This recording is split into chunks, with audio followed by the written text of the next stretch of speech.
It was just an accident, right, Mother? James's voice echoed through the emergency room as I lay on the gurney, each breath sending sharp pains through my chest. I watched through tear-filled eyes as my mother-in-law, Patricia, dabbed at her perfectly made-up face with a tissue. Of course it was. I was just trying to help her with those heavy boxes. I would never. She let out a theatrical sob that made my stomach turn. Help me? She deliberately pushed me down our basement stairs after I'd refused to give her the spare key to our house. But now, lying here in excruciating pain, I couldn't even speak to defend myself. My name is Sarah, and 2 hours ago, my mother-in-law tried to kill me. It started this morning when Patricia showed up unannounced at our house, demanding a spare key. Every mother should have access to her son's home, she'd insisted, following me as I carried boxes of holiday decorations to the basement. I'd refused, reminding her of the last time she had a key, when she'd rearranged our entire house while we were at work, claiming she was helping. That had led to a huge argument, and James had finally agreed to change the locks. You're just trying to keep my son away from me, she hissed, her perfectly manicured hands clenching into fists. You've always been jealous of our relationship. I'd turned my back on her, a mistake I now deeply regretted.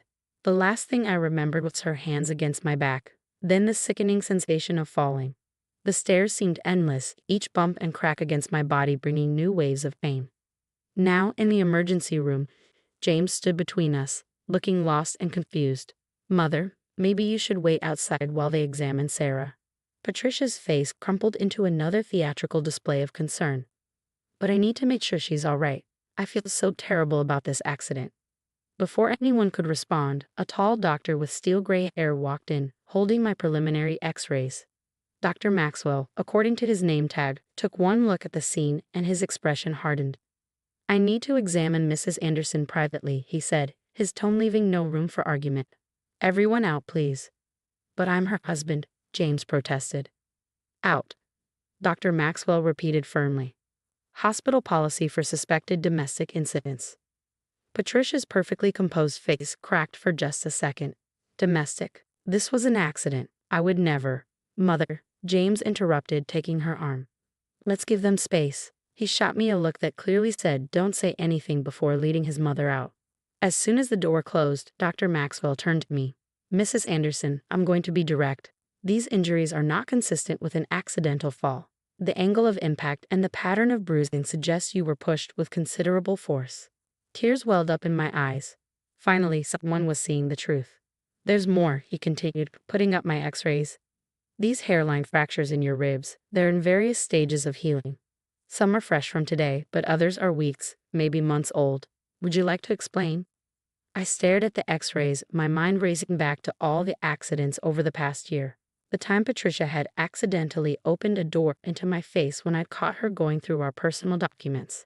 The incident with the falling bookshelf that she claimed wasn't properly mounted. Each time, James had begged me not to make a fuss, to keep peace in the family. Mrs. Anderson, Dr. Maxwell's voice was gentle but firm.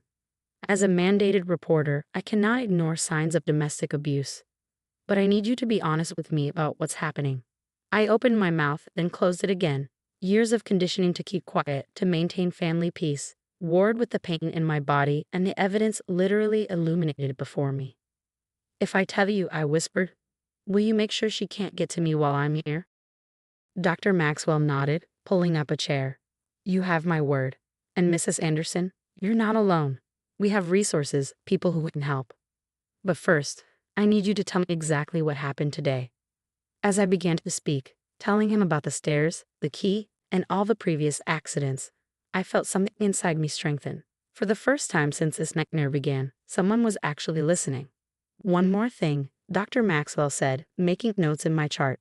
We found traces of sedatives in your preliminary blood work. Have you been prescribed any medication recently? My blood ran cold. The tea Patricia had insisted on making me this morning, claiming it would help with my anxiety. I'd only taken a few sips because it had tasted strange.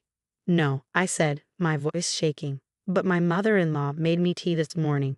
Dr. Maxwell's expression darkened as he made another note. I'm calling the police, he said, reaching for the phone. This goes beyond domestic violence. We're looking at attempted murder. Outside the room, I heard Patricia's voice rising in pitch, demanding to know what was taking so long. For once, her theatrical concern didn't make me doubt myself. The x-rays didn't lie, and neither did the blood tests. Finally, someone was going to know the truth. The police arrived within 20 minutes, their presence sending Patricia into another round of hysterics. "This is ridiculous." I could hear her shrieking in the hallway. "I'm a respected member of the community. I serve on the hospital board." Through my partially open door, I watched James pace nervously as two detectives approached him. His face had gone pale, and he kept running his hands through his hair, a habit he had since childhood, according to the countless stories Patricia loved to tell. Detective Sarah Martinez introduced herself to me, her kind eyes contrasting with her no-nonsense demeanor. She recorded my statement while a photographer documented my injuries. Dr. Maxwell stood nearby, pointing out the concerning patterns in my x-rays to her partner. "And this wasn't the first incident?" Detective Martinez asked, though she clearly already knew the answer. I shook my head, wincing at the pain. "There were others." The bookshelf, the door. I tried to tell James, but he always said I was overreacting. "The blood work shows traces of lorazepam," Dr. Maxwell added, "a prescription sedative. Mrs. Anderson hasn't been prescribed any such medication."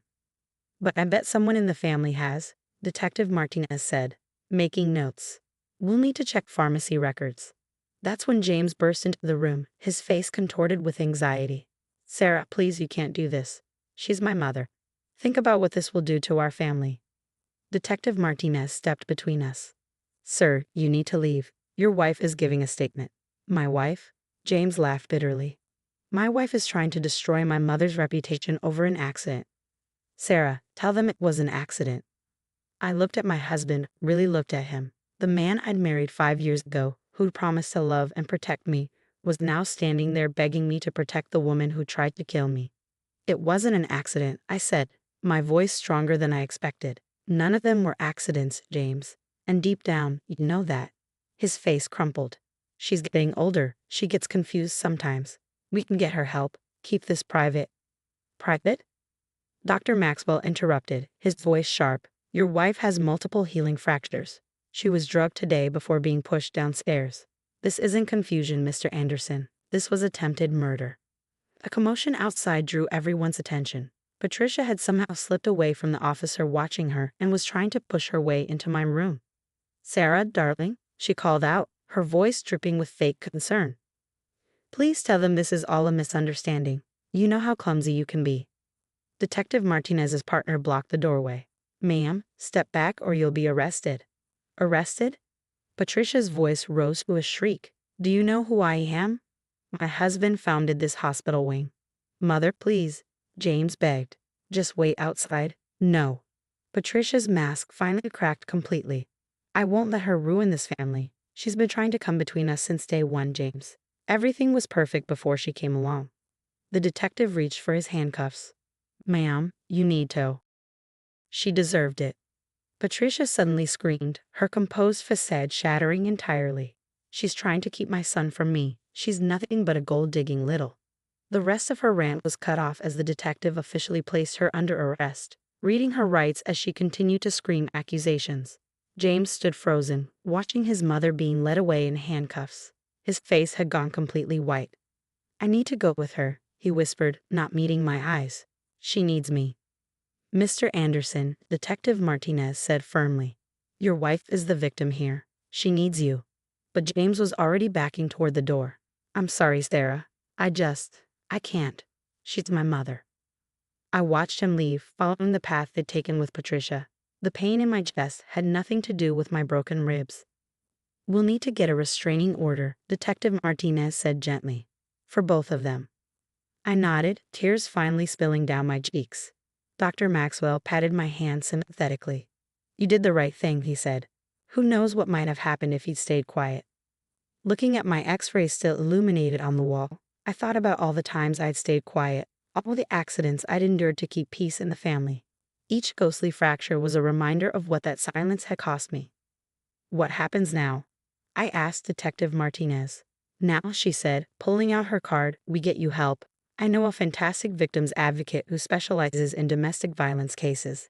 And Dr. Maxwell has already arranged for a psychological consult to help you process everything." For the first time since this nightmare began, I felt something like hope. The road ahead would be hard, but at least I wasn't walking it alone anymore. Dr. Maxwell adjusted my pain medication as a nurse came in to check my vitals. Outside, I could still hear Patricia's distant screams echoing down the hospital corridor, but they were fading away, just like my fear of her. 6 months later, I stood in front of the courthouse, taking deep breaths of the crisp autumn air. Today was Patricia's sentencing hearing, and for the first time since that day in the emergency room, I would face both her and James. Ready? Detective Martinez asked, standing beside me. Over the months, she'd become more than just the investigating officer. She'd become a friend. The trial had been brutal. Patricia's legal team had tried everything to discredit me, painting me as an unstable woman who had orchestrated my own injuries to frame a beloved community figure. But the evidence was overwhelming. The security footage from our home showing her pushing me, the pharmacy records revealing she'd been filling lorazepam prescriptions at 3 different pharmacies, and most damning of all, her own journal detailing her plans to remove the problem from her son's life. James had testified for the defense, claiming his mother's actions were due to early dementia. The psychiatric evaluation proved otherwise. Patricia was perfectly cognizant of her actions. She was just a master manipulator who couldn't stand losing control over her son. "I'm ready," I answered, straightening my shoulders despite the twinge of pain. A lasting reminder of that day. Inside the courtroom, I sat with my victim advocate, Lisa, who'd helped me rebuild my life over the past months. Thanks to her, I found a support group for survivors of family violence, started therapy, and even returned to my career as a software developer. Patricia sat at the defense table, looking frail and harmless in her conservative blue suit. But I knew better now. I watched as she whispered to James, who sat directly behind her, still playing the devoted son. The judge entered, and we all rose. After everyone was seated, Patricia was asked to stand. "Mrs. Patricia Anderson," the judge began, her voice stern, "this court has found you guilty of attempted murder in the 2nd degree, domestic violence, and multiple counts of assault. Your actions were not only premeditated but showed a disturbing pattern of escalating violence against your daughter-in-law."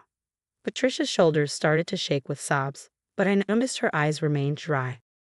"Your position in the community and your attempts to use that influence to escape consequences only make these actions more reprehensible. This court sentences you to 15 years in state prison, with no possibility of parole for 10 years.